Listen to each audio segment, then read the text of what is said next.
Hey my beautiful friends, welcome back to my channel. So in this video I am going to quickly share how I change my ceiling light into a beautiful chandelier lampshade without doing any kind of wiring or electricity work.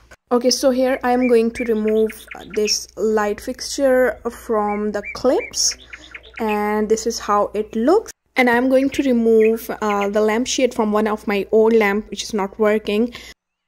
Here how it looks. I am going to install this lampshade with those clips on the ceiling by using these ties.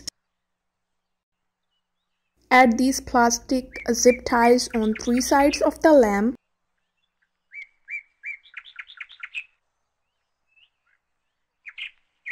And next I am going to hang the lampshade with these hooks.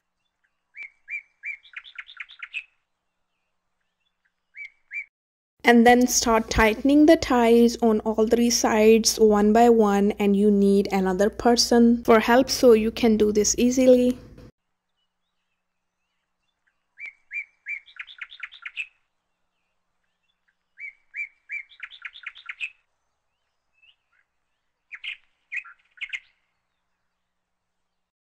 Okay, so it's done on all 3 sides, and the final step is to cut the extra ties and you are good to go. I hope this helps. Thank you so much for watching, and don't forget to subscribe. I'll see you very soon in the next video. Thank you. Bye bye.